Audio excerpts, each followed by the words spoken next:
Before ఏమైందంటే surgery అయింది. Open heart surgery pacemaker పెట్టారు సార్. హ్మ్. ఇంగ అప్పటి నుంచి కొంచెం హెల్త్ అంతకుముందు గూడా కొంచెం ఉండే ప్రాబ్లము. కానీ నాకది తెలిసి ఈ కరోనా టైంలో కొంచెం అది ఎఫెక్ట్ ఎక్కువయిపోయింది సార్ నాకు. అయిన వల్ల సర్జరీ అయింది. దానివల్ల ఏమైందంటే నేను చాలా సఫర్ అయిపోయాను. అంటే ఏం తినొద్దు. డాక్టర్స్ ఏం చెప్పారంటే ఇవేవి తినొద్దు నువ్వు. నార్మల్‌గా ఉండాలమ్మా కొంచెం ఎట్లా అంటే గాజు వస్తువులాగా ఉండాలని చెప్పారు సార్. అట్లాంటి టైంలో కొంచెం మా చెల్లి ఇందులో మారథాన్‌లో జాయిన్ అయింది సార్. హెర్బల్ లైఫ్‌లో. తను చెప్పింది. "అక్క నువ్వు గూడా జాయిన్‌గా కొంచెం బావుంటది" అంటే, లోపల ఉంది. కానీ డాక్టర్స్ ఏం తీసుకోవద్దు, ఎలాంటి రిస్క్ పడొద్దమ్మా, నువ్వు జాగ్రత్తగా ఉండాలని జెప్పారు. అట్లా అన్నాక కూడా నన్ను తీసుకెళ్ళి మేడమ్స్‌కి పరిచయం జేసింది. సరే నేను ఒకసారి డాక్టర్‌ని కన్సల్ట్ అయ్యి అడిగి తెలుసుకుంటా అంటే డాక్టర్స్ అన్నారు, "నీ లైఫ్‌కి అది సెట్ గాదు, వద్దు" అన్నారు సార్. సరే అని జెప్పేసి ఊరుకున్నా. ఒక 20 డేస్ అలా అయిపోయాక చెల్లి అన్నది, "లేదక్క నువ్వు మేడమ్స్ గూడా డాక్టర్స్ వాళ్ళందరూ ఉంటారు. ఒకసారి నువ్వు మాట్లాడు, తెలుసుకో" అని జెప్పేసి పర్సనల్‌గా మాట్లాడిచ్చింది మేడం. ఈ మమత మేడంతోని, తర్వాత మానస మేడంతోని, శ్రీదేవి మేడం, తర్వాత పూజ మేడం ఈళ్ళందరూ కలిసి నాకు పర్సనల్‌గా కాల్‌లో మాట్లాడారు. మమతా మేడం జెప్పారు, "నువ్వు వాడమ్మా, తర్వాత నీ లైఫ్ ఎలా ఉంటుందో చూసి అప్పుడు నువ్వు డిసిషన్ తీసుకో" అది ఇది అని జెప్పారు. అట్లా అనేసి నేను సరే మేడం వాడతానని జెప్పేసి తీసుకున్నాను సార్. నాకు ఒక 23 డేస్ అవుతుంది సార్.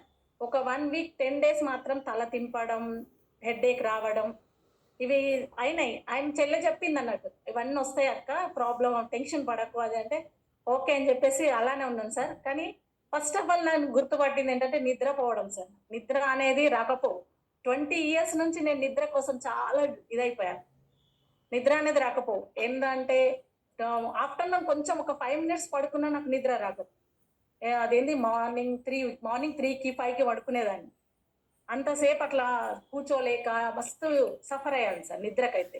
కానీ ఇప్పుడు 9:30 కాగానే నిద్రొస్తుంది సార్ ఫస్ట్ ఆఫ్ ఆల్. అది మాత్రం నేను చాలా అంటే సగం విన్ అయిపోయినట్టే సార్. హ్మ్. లైఫ్‌లో ఫస్ట్ నాకు నిద్ర మెయిన్ సార్ అది. రావడం ఎందుకంటే పిచ్చిదానిలాగా టీవీ చూసుకుంటా కూర్చునేదాన్ని సార్. రాత్రంతా టీవీ చూసుకుంటా కూర్చునేదాన్ని. అరే! 5 అయితుంది, 4 అయితుంది, మళ్ళా రేపు మార్నింగ్ కష్టమైతదని చెప్పేసి బలవంతంగా నిద్రపోయేది. అలా ఉండేదాన్ని. మా అమ్మ కూడా చాలా సఫర్ అయ్యేది. నిద్రనే పోవు అంటుండే. కానీ ఇప్పుడొకటి నాకు ఇదొకటి వరం సార్. నిద్ర అనేది భలే వచ్చింది. ప్లస్ మళ్ళీ నాకు ఏంటంటే ఇదేంటి డస్ట్ ఎలర్జీ చాలా ఉండేది. ఇది తాగిన నుంచి నాకు చిన్న ఇలా వట్టిగా ఇల్లు దులిపినా గానీ తుమ్ములు ఒక 30, 40 వస్తుంటాయి సార్. కానీ ఇప్పుడు తాగిన నుంచి 1 మంత్ నుంచి ఎలాంటి డస్ట్‌లో ఉన్నా గానీ నాకు ఎలర్జీ రావట్లేదు సార్. ఇవి 2 నేను బాగా అబ్జర్వ్ చేశాను సార్ మా దీంట్లో. యాహ్! సూపర్ మేడం మాలతి గారు. మంచి రిజల్ట్ వస్తుంది మీకైతే. 23 డేస్‌లో బాగా వస్తుంది అబ్జర్వ్ సార్. చేసారు మీరు తేడా. చేశాను సార్. అబ్జర్వ్ చేశాను. కొంచెం హెల్తీగా ఉంటున్నాను. నేను 30 ఇయర్స్ ఎలా ఉన్నానో ఇప్పుడు అలా ఉండాలన్నది ఉండేది. నేను అన్ని గేమ్స్‌లో పార్టిసిపేట్ చేసేదాన్ని. స్పోర్ట్స్, డాన్స్ అన్నీ చేసేదాన్ని. ఈ సర్జరీ అయిన నుంచి నన్ను ఒక కట్టేసేసినట్టు ఒక చైర్‌లో కూర్చోబెట్టి కట్టేసినట్టుగా ఉండేది సార్. ఇప్పుడు మనం వర్కౌట్ చేయడం ఇవన్నీ చేస్తుంటే నాకే కొత్తగా అనిపిస్తుంది. అందరూ ఒప్పుకోలేదు ఫస్ట్ నువ్వన్నీ ఏం చేయొద్దు అని చెప్పేసి అట్లా కూర్చోబెట్టారు. ఒక గుళ్ళో దేవతలాగా కూర్చోబెట్టేసారు సార్ నన్ను. ఇప్పుడు అన్నీ నేను అయినా అనుకుంటూ వచ్చేదాన్ని. కానీ ఇప్పుడు అన్నీ చేస్తున్న కొద్దీ కొంచెం నాకొకళ్ళున్నారు సపోర్ట్ ఎనకాల నాకున్నది. నాకేమన్నా అయితే నన్ను చూసుకోవడానికి ఉన్నారు అన్న ధీమాతోని అన్నీ చేసేస్తున్నాను. అన్నీ తింటున్నాను సార్ నేను.